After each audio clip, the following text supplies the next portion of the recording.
Как говорится, путь к сердцу мужчины лежит через желудок. Но и к женскому сердцу добраться можно тем же путем. Рецепт, без которого я, может, до сих пор был бы не женатый.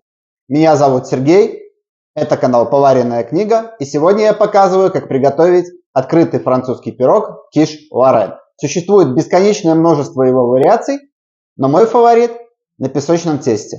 И для этого нам понадобится для начала приготовить, собственно говоря, тесто. Охлажденное сливочное масло можно нарезать кусочками. Если хотите, чтобы было полегче его перемешивать, можно его натереть на крупной терке. Мука. Буквально щепотка соли и немного молока.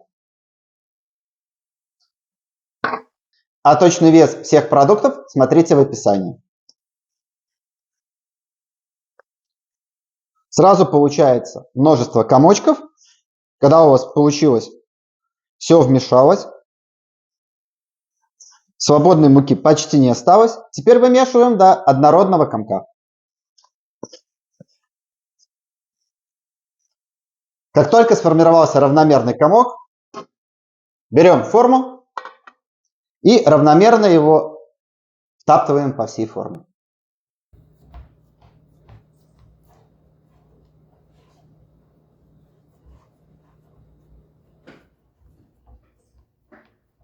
Теперь обычной вилкой надравливаем дно, накрываем пленкой и минут на 20 отправляем в холодильник для того, чтобы мука набрала в себя хоть какую-то влагу. А пока есть время подготовить начинку. Для начинки я беру большое количество лука, мелко нарезаю и медленно обжариваю на небольшом огне. Куриное филе также мелко нарезаем. Ну и грибы, куда же без них, в моем случае сушеные, можете использовать абсолютно любые, какие вы захотите. Итак, лучок обжарился. Выкладываем его в отдельную тару. Настало время курицы и грибов. Для них уже делаю огонь чуть подольше и обжариваем быстро. А тем временем возвращаемся к форме с тестом. Прошло уже минут 25-30. Тесто уже готово для того, чтобы его выпекать. В этом пироге тесто выпекается дважды. Первый раз. Берем кусок пергамента, накрываем. И надо использовать какой-то гнет для того, чтобы вот эта часть, которая у дна, она не поднялась. Протыкали тесто с той же целью.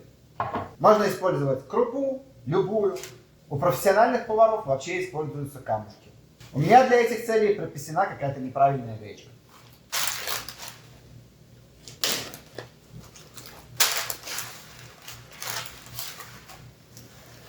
И вот в таком виде отправляем в духовку, разогретую до 180 градусов, буквально на 15 минут. В принципе, это можно и не делать, но если не выпекать совсем, то тесто расплывется. Если не добавить гнет, где-то по краям немножко поплывет. Все-таки масло, оно растает и не успеет печься. Плюс еще на дне возникнет пузырь. Это 100%, сколько не пробовал, он всегда возникал. Если вам красота не важна, можете пропустить этот этап. Курицу с грибами сильно обжаривать не надо, буквально чтобы мясо побелело. Теперь выкладываем это в другую форму. И пока выпекается наш корж, даем остыть. Итак, спустя 15 минут достаем наш коржик из духовки, освобождаем его от гнета и отправляем обратно еще на 10 минут. А пока самое время продолжить заниматься начинкой. К курице с луком и грибами добавляем самые вкусные, самые жирные, примерно 30% сливки, 2 яйца. Я про зелень забыл, она добавляет вкуса и свежести.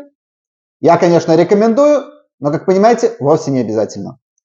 Теперь все необходимо перемешать и добавляем сыр. Сыр я буду использовать 50% сыра гауда, 50% сыра чеддер о разнообразии этого пирога. Во-первых, может быть основа как песочного теста, так и со слоеного теста. Тут уж вариант на ваш вкус. По начинке. Основная его составляющая – это сливки и яйца. Получается своеобразный омлетик, и в принципе уже можно готовить киш. Самая классическая начинка – это яйца, сливки и бекон. Также его можно готовить с рыбой, говядиной, с любым видом свинины, с любым видом птицы и дичи. Меняется просто непосредственно мясная составляющая, и обычно более-менее подбирается какая-нибудь зелень. Еще 10 минут спустя коржик допекся, он полностью отошел от противня. Выкладываем начинку.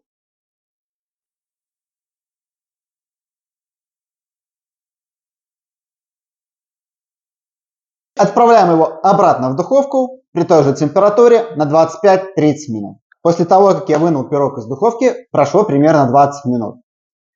И именно потому, что я выпекал корж отдельно, без всего, я смог сделать вот так, как вы сейчас видите на видео.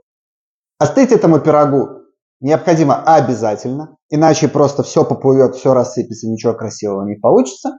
Когда пирог остывает до комфортной температуры, что его можно вот так вот руками потрогать и не обжечься, соответственно, можно его подавать. Момент X.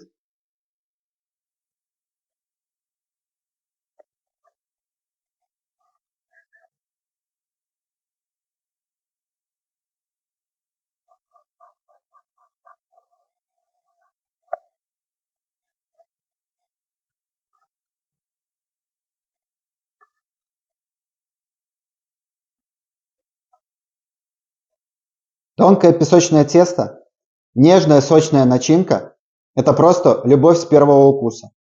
Приятного аппетита! Подписывайтесь, ставьте лайки и пишите комментарии. До новых встреч!